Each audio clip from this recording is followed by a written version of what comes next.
আমালুস সালেহ, নেক আমল, এতে তীব্র অলসতা, শুধু অলসতা নয়, তীব্র অলসতা এবং অনীহা করতে থাকা।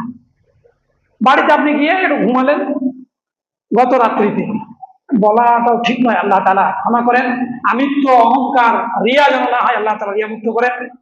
রাত্রিতে ঘুম আসে না, এমনি অযথা ঘুম আসছে না, কোনো টেনশন নেই, কোনো চিন্তা নেই, কিছু নেই, ঘুম আসছে না। ঘুম এসে মোটামুটি 3টে, আমার মোবাইলে অ্যালার্ম দেওয়া আছে 3:20, 3:05-10 দিকে চোখটা একটু এঁটে থাকে, টানছি চোখটা, ঘুমিয়ে যাবে না, যদি ঘুমিয়ে যায় ফজর মিস হয়ে যাবে। উঠে গেলাম, উজু করলাম, ঘুমটা দূরে গেল, নামাজ পড়লাম, আল্লাহ দোয়া করলাম, কি হলো, ঘুমার কোনো ব্যবস্থা হলো না, সে ঘুমাতে পেলাম না, পেলামই না, এখনো ঘুমাইনি।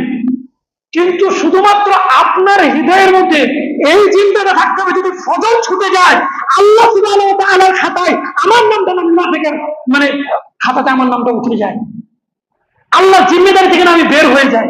আজকে যদি আল্লাহ আমার জিম্মেদারি না নেন, কে নেবে? এই চিন্তা চেতনা নিয়ে আপনাকে বিছানায় শুতে হবে, ঘুমাতে। আর আপনি আমি কি করি, ও হলে উঠতে পারলে দেখা যাবে, না হলে সকালে তো পড়া যাবে, একটা ফতোয়া পেয়েছি, কোন আলেম একটা ফতোয়া দিয়েছেন, প্রতিদিনের জন্য দিয়েছেন কি কোন আলেম? আপনি প্রতিদিনের জন্য কেন করছেন? ঠিক তেমন ভাবে কোন একটা নেক আমলের জায়গা পেলে দেখা যাচ্ছে, ধরুন সাপোজ বলছি আপনাকে, এই ঝুলটা হয়েছে মসজিদে, তো প্রত্যেকটা মানুষ আমরা দেখতে পাচ্ছি, কিন্তু অনীহাটাকে কোন একটা ভাই করবে, আমার যেটা নেকির একটা জায়গা, এটা আমলের ফলে আল্লাহর ঘরকে আমি সৌন্দর্য করলে আল্লাহ তাআলা আমার জীবনকে সুন্দর করবেন, এই চিন্তা চেতনা থেকে আমরা অনীহা দিই। রাস্তায় একটা মানুষ চলতে গিয়ে হুচুট খেয়ে পড়ে গেল, আমরা দাঁড়িয়ে কি করি, মানুষটা পড়ে গেল গো, আর দুজন এসে তুলছে, দ্রুত গিয়ে তাকে সাহায্য করার সব আমল এটা আমরা ভুলে গেছি। সেলফি করতে অনেক মানুষ ব্যস্ত, ফটো তুলতে ব্যস্ত।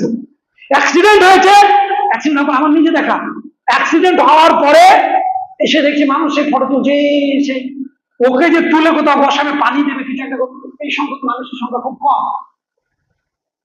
রাস্তায় সত্যিই একটা মানুষ নির্যাতিত, নিপীড়িত, তার উপরে অত্যাচার করা হচ্ছে, আমরা বলছি পরে ঝামেলায় নাক গলিয়ে লাভ নেই। সত্যিই জানি যে মানুষটার উপরে অন্যায় করা হচ্ছে, আমার তো উচিত ছিল সেই মানুষটাকে সাহায্য করা, এটাও আমার সালেহ। একটা মানুষ হাজারো টেনশনে নিজের জীবনকে ধ্বংসের দিকে ঠেলে দিতে চাইছে, আমার গিয়ে তার মাথায় একটা হাত বুলিয়ে, মানে কোরআন সুন্নাহ অনুযায়ী বাস্তবতা বুঝিয়ে একটা সৎ উপদেশ দেওয়া, এটাও আমার সালেহ। এটা তো আমাদের মানে হাত থাক, ও যেমন তাই করে দেওয়া, বলার দরকার নেই। সব জায়গাতে আমল সালেহ জায়গাতে ওয়ানিহাটা হচ্ছে আমাদের দিন থেকে বিচ্যুত হওয়ার একটা অন্যতম মাধ্যম। কারণ আপনি কাকে অনীহা দেখাচ্ছেন? ইসলাম এবং ইমানকে। আপনার ইমান হলে আমলের দিকে দ্রুত আপনাকে নিয়ে যেতে পারছে না, অথচ আল্লাহ তাআলা বলেন ফালিয়াতানাফাসিল মুতানাফিসুন ওয়া মিজাজুহু মিন তাসনিম। সব আমলের ব্যাপারে তোমরা প্রতিযোগিতা শুরু করে দাও, কে ফার্স্ট সেকেন্ড থাকবে। ওই ভাই ফজরের নামাজে জামাতে উপস্থিত হয়, প্রতিদিন 5 ওয়াক্ত নামাজ পড়ে, আমি তাহাজ্জুদ পড়বো। ওই ভাই তাহাজ্জুদও পড়ছে, তাহলে আমি সপ্তাহে 2টো সিয়াম পালন করবো, অন্তত মাসে 3টে সিয়াম পালন করবো। প্রতিযোগিতা থাকবে ভালো কাজে। আমাদের প্রতিযোগিতা কোন জায়গায়? বাড়ি করার জায়গায়।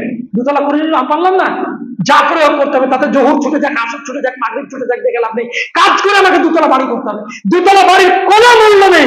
মা আগনা আন্নি মালিয়া, মরার পর বলবেন আমার সম্পদ আজকে আমার কোনো কাজে আসলো না। মা আগনা আন্নি মালিয়া হালাকা আন্নি সুলতানিয়া, ক্ষমতা আমার কাজে আসলো না। খুদুহু ফাগুল্লাহ, আল্লাহ বলবেন একে ধরো, খুদুহু ফাগুল্লাহ সুম্মান জাহিমা সাল্লু, জাহান্নামের দিকে নিয়ে চলো।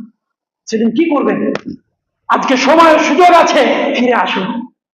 সুতরাং আল্লাহ তাআলা যেন দিনের উপরে অটল থাকার জন্য আমাদেরকে এই কাজগুলো বেশি বেশি করে করার তৌফিক দান করেন।